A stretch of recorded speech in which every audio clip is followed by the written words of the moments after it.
아멘. 자리에 편히 앉아 주시 기 바랍니다. 한 주간에도 믿음으로 사시느라 수고 많으셨습니다. 오늘도 주님께서 예비하신 축복을 다 누리는 그런 귀한 시간 되기 바랍니다. 예수 그리스도 이름으로 하나님 말씀 증거하도록 하겠습니다. 성경 말씀 마태복음 5장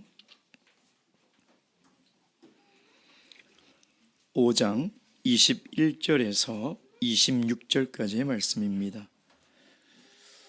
21절에서 26절까지의 말씀 찾으셨으면 저와 함께 교독하도록 하겠습니다. 제가 먼저 읽겠습니다.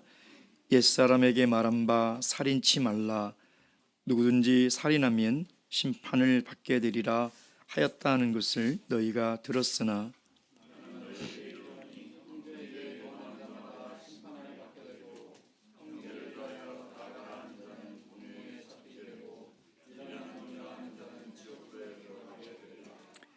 그러므로 예물을 제단에 드리다가 거기서 내 형제에게 원망 들을 만한 일이 있는 줄 생각나거든.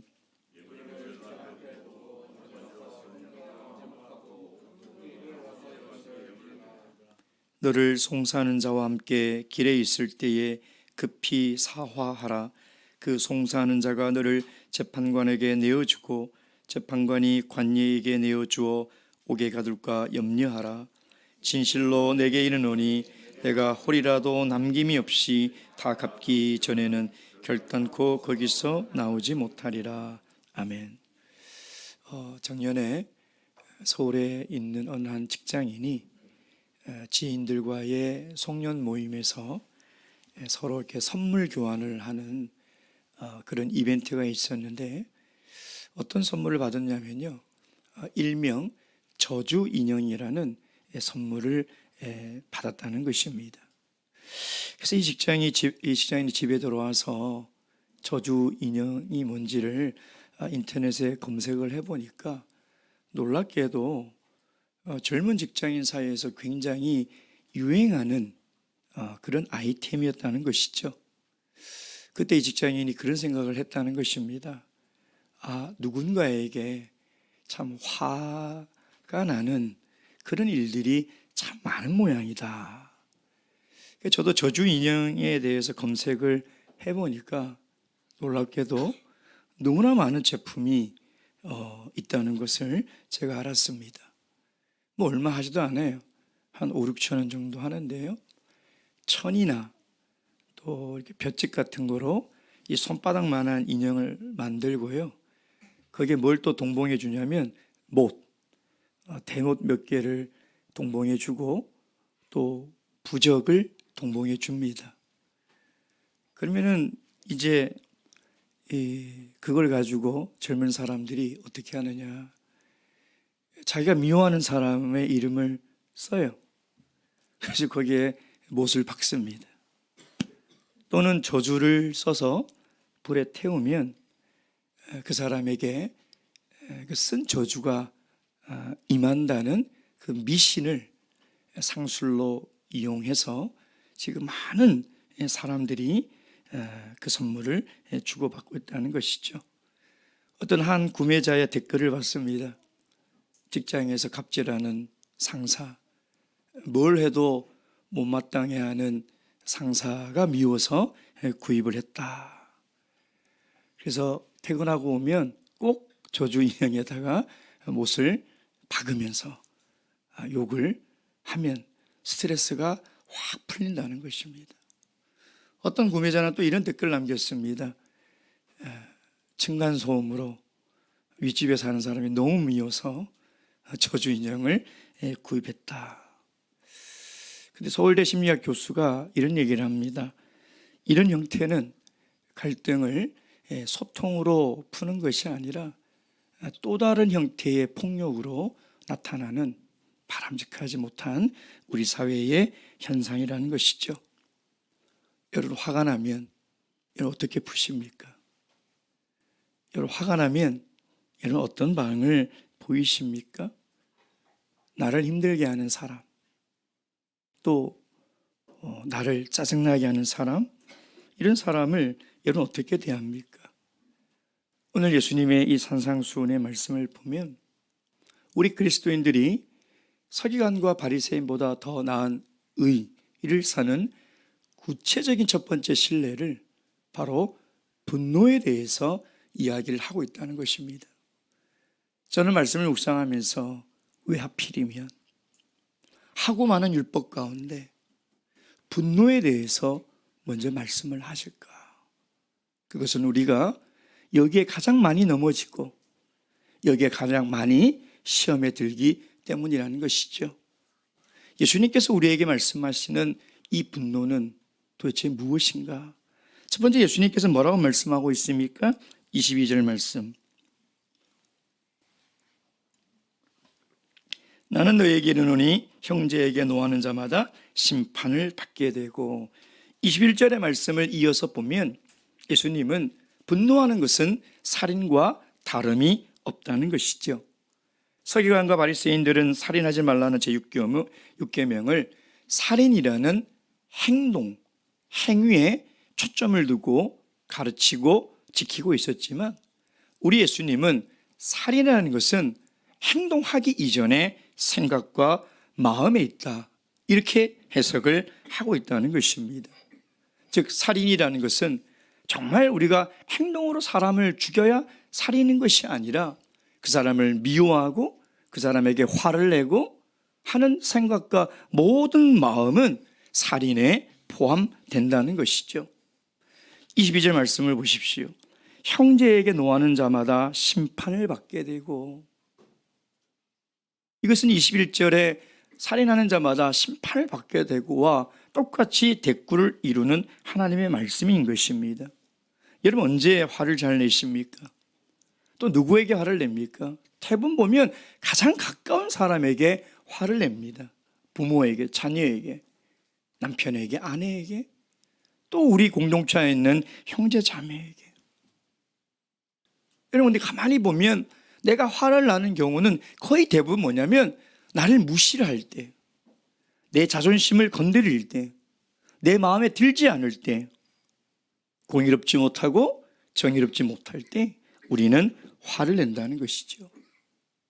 미국 의학협회 잡지인 뉴런이라는 잡지가 있는데, 거기에 한 이 정신학과 의사가 그런 글을 기재를 했습니다. 한 사람이 1시간 동안 화를 내면 80명을 죽일 수 있는 독이 나온다. 여러분, 그래서 분노는요, 감추어진 폭탄이라는 거예요. 2년 전인가요?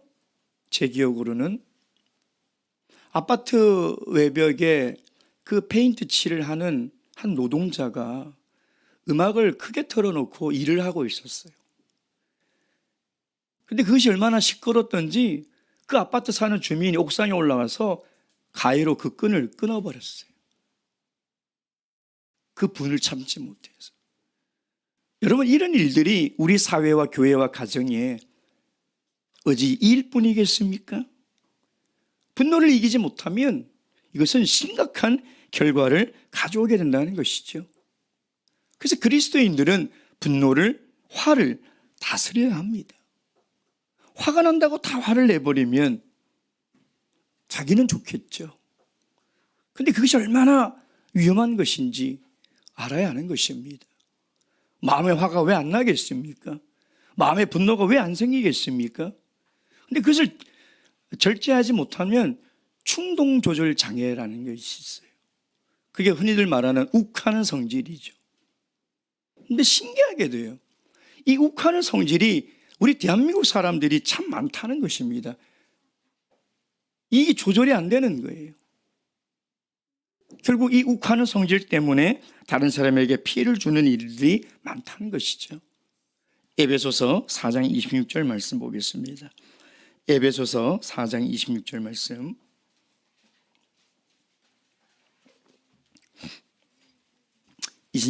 다 함께 읽겠습니다. 시작. 분을 내어도 죄를 짓지 말며 해가 지도록 분을 품지 말고. 우리 마음에 일어나는 화와 분을 다스려야 합니다. 왜? 그것을 그대로 둘 때 하나님 그것을 살인이라 여기신다는 거예요. 또한 그 생각뿐이겠습니까? 22절, 다시 우리 본문 마태복음 5장 22절 돌아갔었어요. 형제에 대하여 라가라 하는 자는 뭐라고 되어 있습니까? 공회에 잡히게 되고, 형제에 대하여 미련한 놈이라 하는 자는 지옥불에 들어가게 되니라. 라가라는 단어는 뭐냐면 텅 빈, 무가치한, 우리나라 말로 얘기하면 바보, 이런 뜻이죠. 그리고 미련한 놈이라는 것은, 이건 라가와 비슷한 뜻이지만 이 미련한 놈이라는 것은 무식한, 특별히 하나님에 대해서 무식한, 하나님을 알지 못하는 사람에 대해서 쓸 때 이런 단어를 씁니다. 여러분, 우리는 너무나 쉽게 화를 내고 분을 표출하며 또 말로 이런 말들을 얼마나 쉽게 합니까? 야, 이 바보 같은 놈아, 야, 미련한 사람아, 이 쓸모없는 사람아, 이 멍청한 사람아. 우리는 생각 없이 이런 말들을 내뱉는데 주님은 분명히 이런 말을 뭐라고 이야기하고 있습니까? 공에 잡히게 되고, 심지어는 그것이, 그 심판이 더 강화되어 지옥불에 들어간다는 거예요. 여러분, 물론 이러한 분노와 말이 살인이라는 적극적인 행동으로 이어지지 않을 줄은 모르지만, 그러나 하나님 보시기에는 분을 내고 바보라 하고 멍청하다고 하고 형제에 대하여 이렇게 이야기하는 것을 하나님은 살인과 다를 것이 없다고 본다는 것입니다. 요한일서 3장 15절 말씀 보겠습니다. 요한일서 3장 15절 말씀.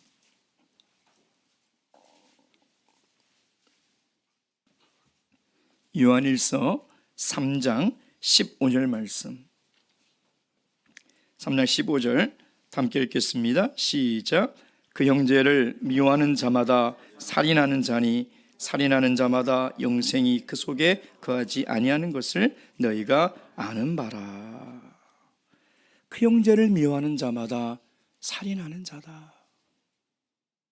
여러분, 이것은 예수님께서 우리에게 새롭게 주신 산상수훈의 율법인 것이죠. 서기관과 바리사인들이 해석하는 그 율법은 행위를 심판하는 율법이라면, 이제 예수님이 새로운 그리스도인들에게 주시는 이 산상수훈의 율법은 생각까지도 심판하시겠다는 것입니다. 그 마음까지도 하나님은 심판하시겠다는 것이죠. 그래서 라가라 하는 자는 공회에 잡혀갈 뿐만 아니라 미련한 놈이라고 하는 자는 지옥불에 들어간다는 거예요. 심판의 강도가 세어진다는 것이죠. 여러분, 우리가 이 말씀을 읽을 때 우리에게 약간의 혼돈이 올 수가 있습니다. 왜냐하면 우리가 율법을 지키면 지킬수록 죄가 더해지기 때문에 예수님이 이 땅에 오신 것이 분명한데, 아니 그 행위의 율법도 지키지 못해서 그가 죄가 되는 것이 고통스러운 것인데, 근데 예수님은 마음에 일어나는 생각까지 죄라고 한다면 예수님의 말씀을 보면 죄를 더 우리에게 심하게 만드는 것이 아닌가라는 생각을 할 수도 있습니다. 근데 여러분, 가만히 생각해 보면요, 왜 예수님이 율법의 행위뿐만 아니라 우리 마음의 생각까지도 심판하시겠다고 왜 이런 말씀을 하셨을까요?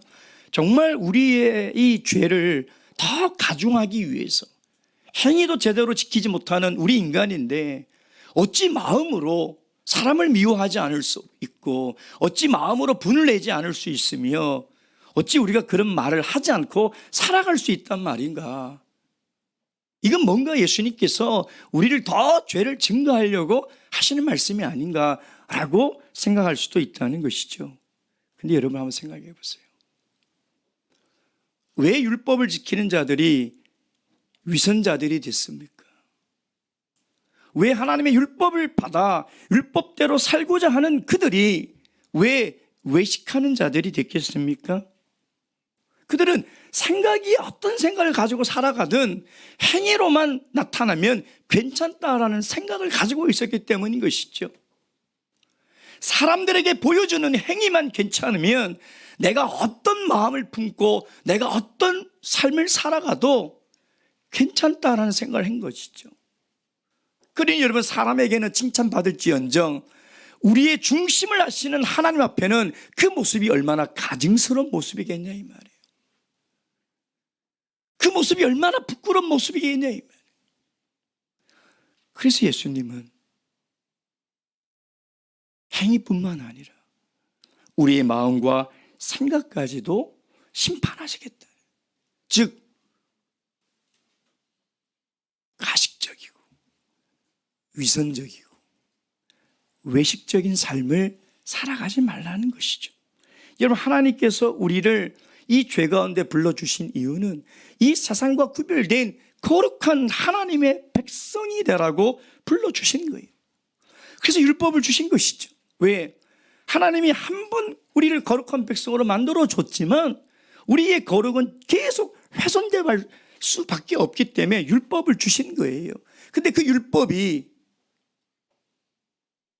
우리의 마음과 생각을 거룩하게 만들려고 주신 것이지 우리의 행위를 거룩하게 만들려고 주신 것이 아니라는 것이죠. 하나님이 원하시는 거룩은 나타나는 행동이 아니에요. 세상 사람과 다르게 사는 그 행동이 아니라 다른 삶 그 자체, 그 마음, 그 생각까지도 세상과 다른 거룩한 구별된 삶을 살아가기를 원하는 것이 하나님이 우리에게 율법을 주신 원래의 목적이라는 것입니다. 거룩은 행위가 아니에요. 거룩은 우리 마음이 깨끗해져야 돼요. 거룩은 우리의 생각이 세상과 달라져야 된다는 것이죠. 그것이 하나님이 원하는 거룩이라는 것입니다. 그래서 예수님은 오늘 이 살인하지 말라는 이 계명의 원래의 본질과 본뜻이 무엇인지를 우리에게 말씀하고 있는 것이죠. 행위에 초점을 두고 살아가지 말고 어디에요? 마음에 초점을 두고 살아가라는 것입니다. 그래서 예수님은 이 분노의 문제가 얼마나 중요하고 얼마나 심각한지를 두 가지 예를 통해서 우리에게 말씀하고 있는 것이죠. 그 첫째가 바로 23절, 24절입니다. 다시 한번 읽겠습니다. 23절, 24절 시작. 그러므로 예물을 제단에 드리다가 거기서 내 형제에게 원망 들을 만한 일이 있는 줄 생각나거든 예물을 제단에 앞에 두고 먼저 가서 형제와 화목하고 그 위에 와서 예물을 드리라. 얼마 전 그 넷플릭스에서 방영된 더 글로리 시즌 2를 보면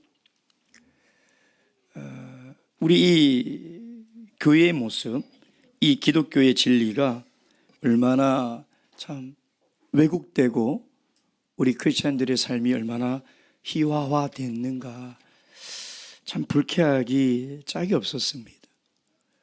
사실 여러분, 세상 사람들이 교회라고 생각하면 제일 먼저 어떤 이미지를 떠올릴까요? 교회. 성도들이 모여서 예배드리는 모습. 그것을 가장 먼저 떠올립니다.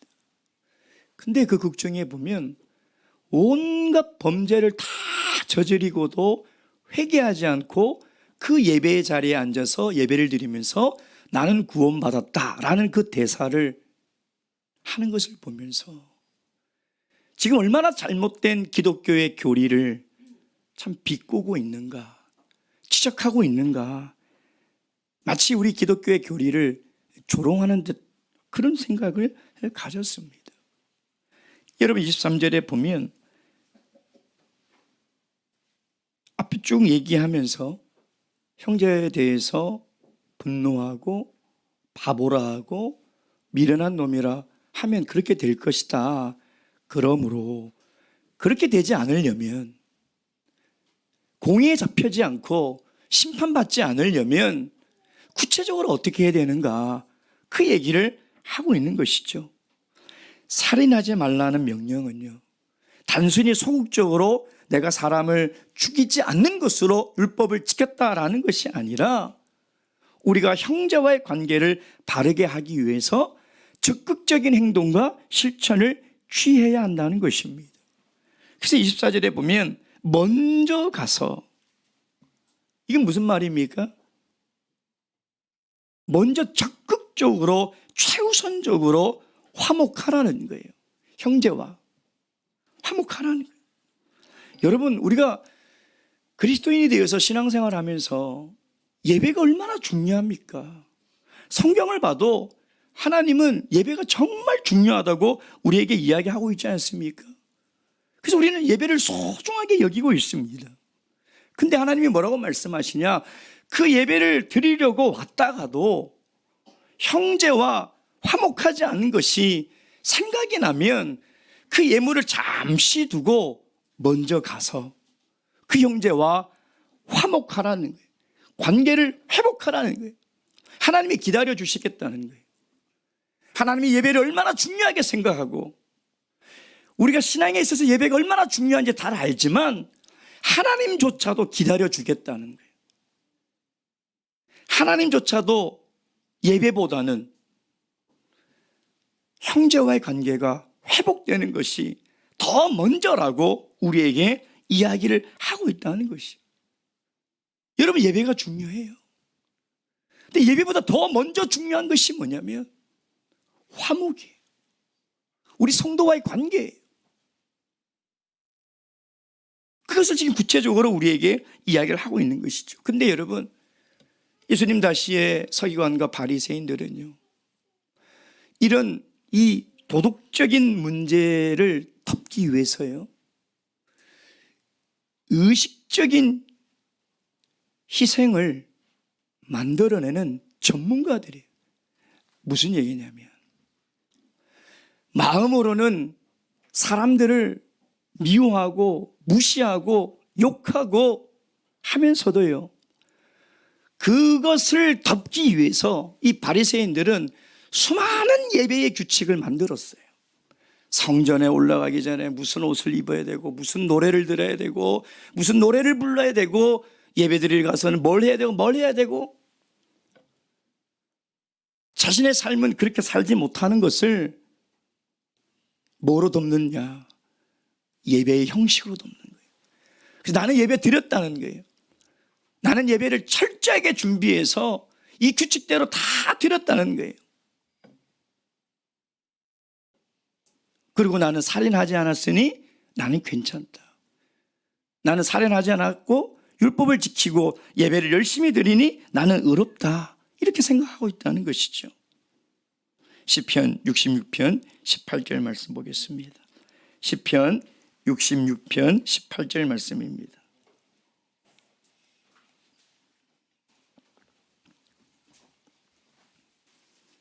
시편 66편 18절 말씀 다 함께 읽겠습니다. 시작. 내가 내 마음에 죄악을 품으면 주께서 듣지 아니하시리라.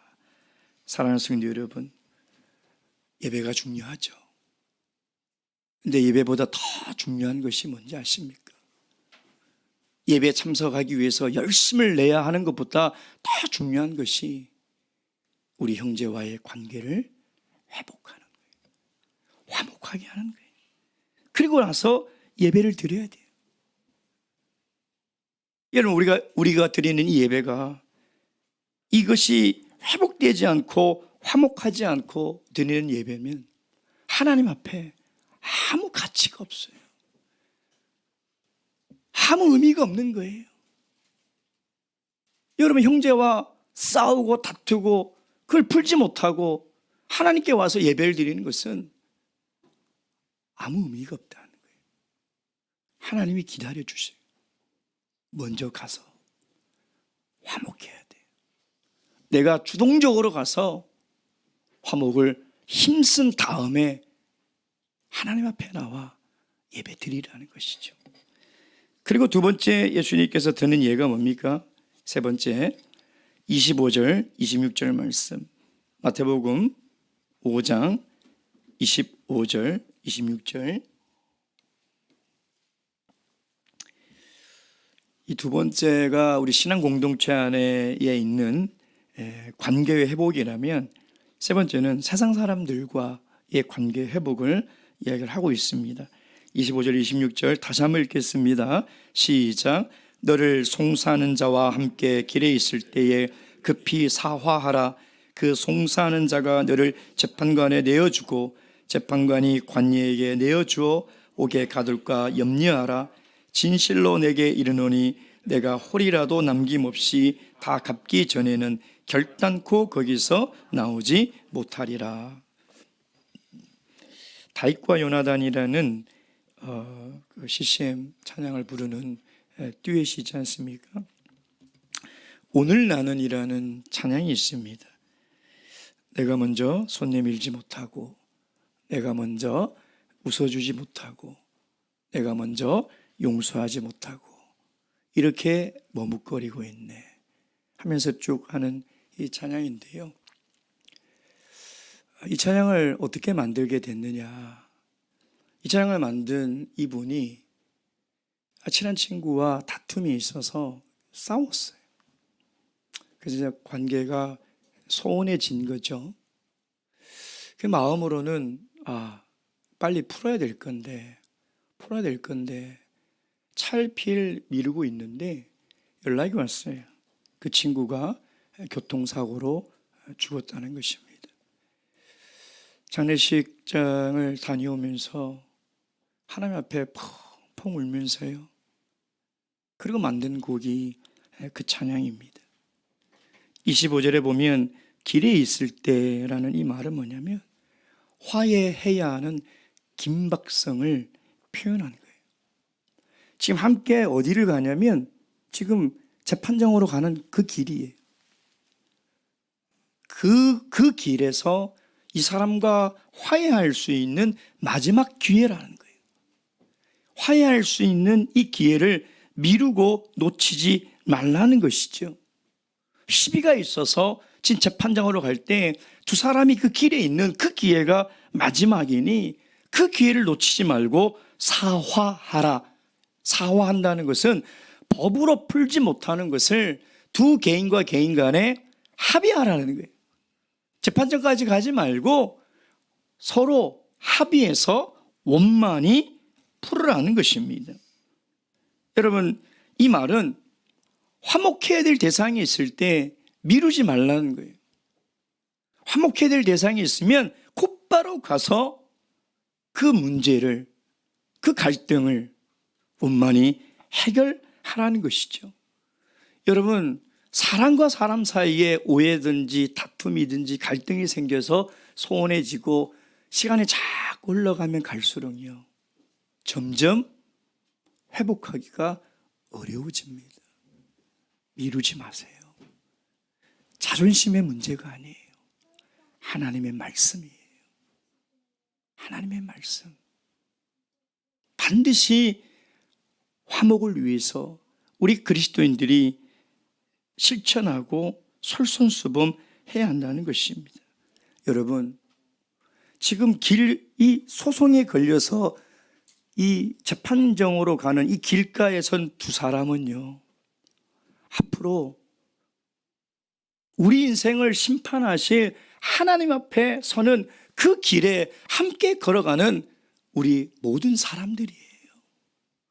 함께 걸어가는 그 길을 자꾸 미루고 내일 해야지 하다가 하나님 앞에 갑자기 서는 순간 기회가 없어요. 언제 어떻게 우리가 하나님 앞에 설지 어떻게 알겠습니까? 어제 뉴스 보니까 분당의 정자동에 멀쩡한 아침에 출근하던 이 젊은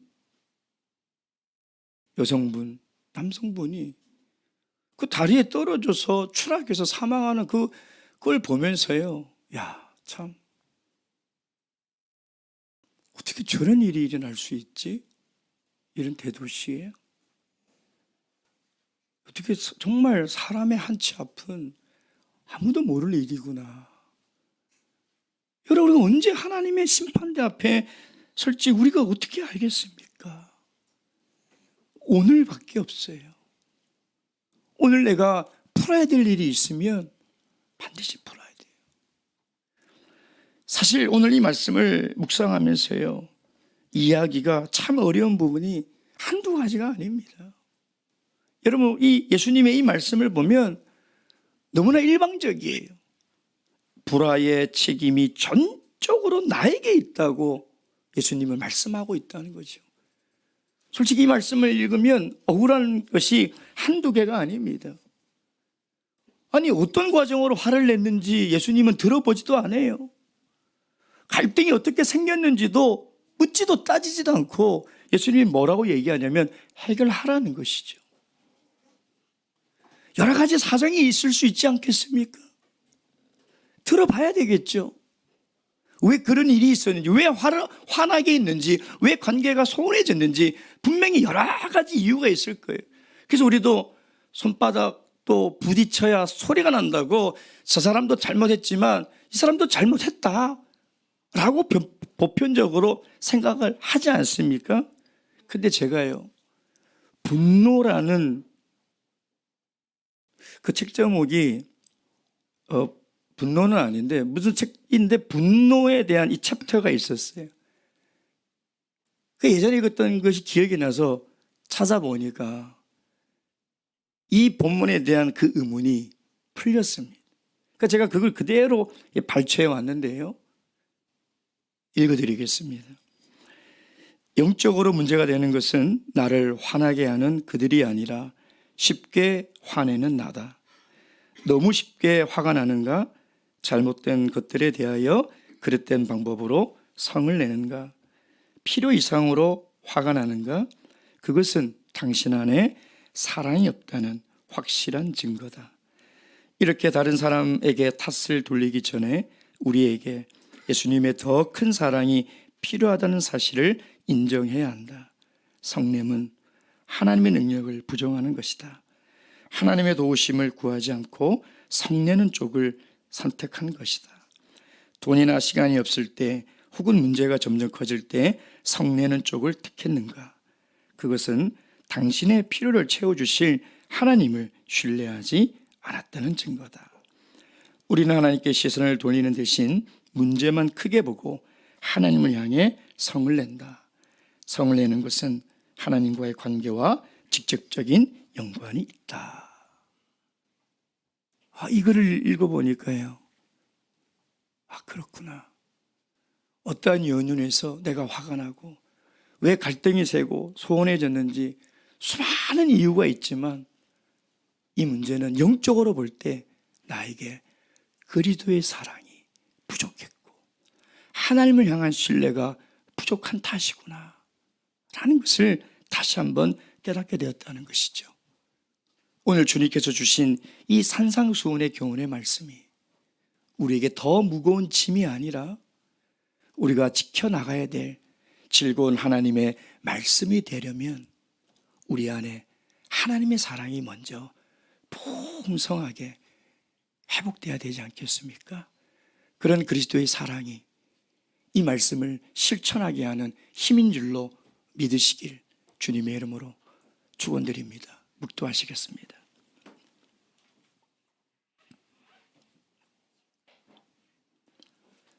할렐루야, 아멘. 찬양하시겠습니다.